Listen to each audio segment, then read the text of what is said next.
Hello friends, मैं हूँ Dreamwork 06 और आज फिर हाजिर हूँ मैं आपकी favourite story unexpected true love का एक नया एपिसोड लेकर। एपिसोड नंबर 118, मियाँ बीवी की नोकझोंक।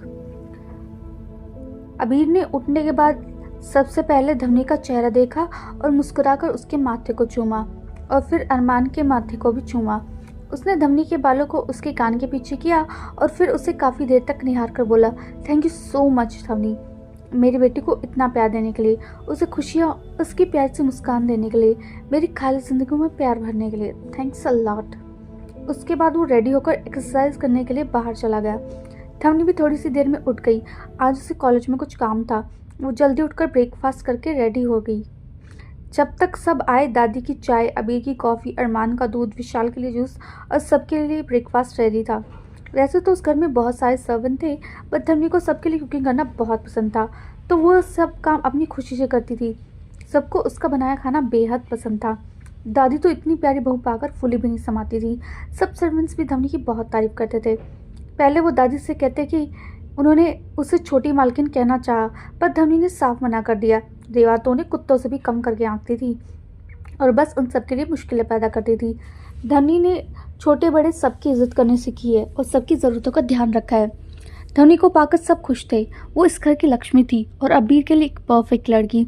धवनी ने एक लॉन्ग अम्ब्रेला स्लीव्स वाला सूट डाला था ताकि उसका लाल चूड़ा और मेहंदी ज़्यादा एक्सपोज ना हो, क्योंकि अभी वो इस शादी को प्राइवेट रखना चाहती थी। धवनी अरमान को खाना खिलाने लगी तो अबीर चिढ़कर बोला, वो अच्छा भला खुद खाना खाता था, क्यों उसे फालतू में उसकी आदत बिगाड़ी हो, खुद से खाने दो उसे। उसकी बात सुनकर अरमान और धवनी को गुस्सा आ गया। अरमान ने उसे गुस्से से देखा तो अबीर ने भी उसे आंखें दिखा दी। अरमान ने डरकर धवनी को सीने में अपना सर छुपा लिया। ये देखकर धवनी को बहुत गुस्सा आया। वो चिढ़कर बोली, दिक्कत क्या है आपको, हर समय बच्चे के पीछे पड़े रहते हो, न ढंग से उसे खाने देते हो न सोने देते हो। अगर आपके पास काम खत्म हो गया है ऑफिस में तो किचन में जाएं और जाकर लंच और डिनर के लिए सब्जी काट दें ताकि आपका टाइम पास हो जाए और मेरा बेटा सुकून की सांस ले ले।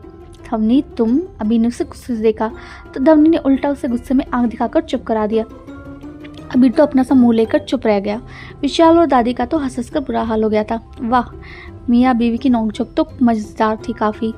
अबीर चिढ़कर बोला, देखो साले साहब, एक एडवाइस देता हूँ कि कभी शादी मत करना।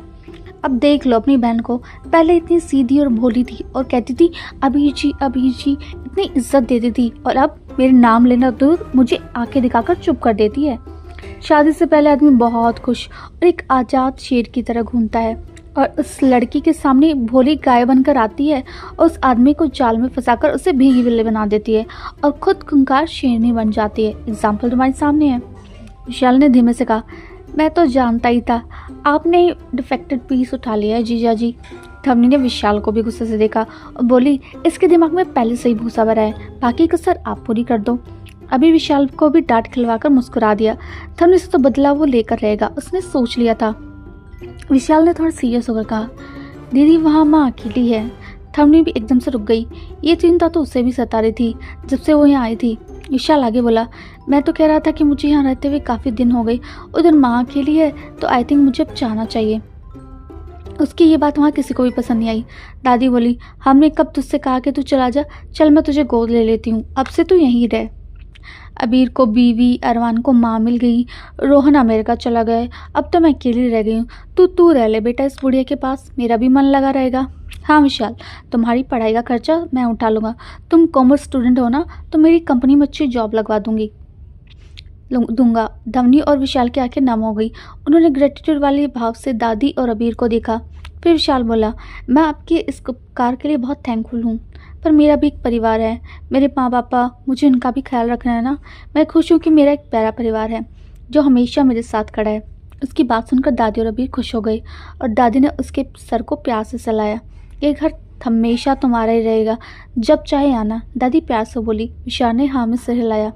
धवनी खुश होकर खाना खाने ही वाली थी कि उसे फील हुआ कि जैसे किसी ने जोर से उसका हाथ पकड़ लिया है। धवनी ने घबरा कर देखा तो अबीर ने टेबल के नीचे से उसका हाथ जोर से पकड़ा हुआ था। धवनी घबरा गई। फिर उसने उसे आंखें दिखाई, पर अबीर ने ऐसे प्रिटेंड किया कि जैसे उसे कुछ पता ही नहीं है। वो आराम से अपनी कॉफ़ी पी रहा था। अबीर, वो फुसफुसाकर बोली, बट अबीर तो जैसे गूंगा, बहरा और अंदर सब हो गया था। धवनी ने गुस्से से अपना हाथ खींचा, पर उसकी ताकत के आगे तो वो क्या ही थी। वो पूरी तरह से असफल रही। उसने थक हार कर एक ही हाथ से खाना शुरू कर दिया, पर वो कंफर्टेबल नहीं थी। दादी ने उसके वियर बिहेवियर को नोटिस किया और बोली, बेटा क्या हुआ, ऐसे क्यों खा रही हो? वो माँ अब वो क्या ही कहे। किचन में नाइफ से हाथ पर लग गई, इस वजह से तकलीफ हो रही है, धवनी ने बहाना बनाकर कहा और उसने ज़ोर से अबीर के पैर पर पैर पटक दिया।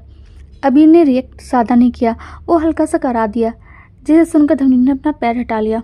ओ बेटा ध्यान रखो अपना, दादी ने चिंता जताते हुए कहा। धवनी ने हाँ में सर हिलाया और गुस्से से अबीर को देखकर बोली, क्या चाहते हैं आप?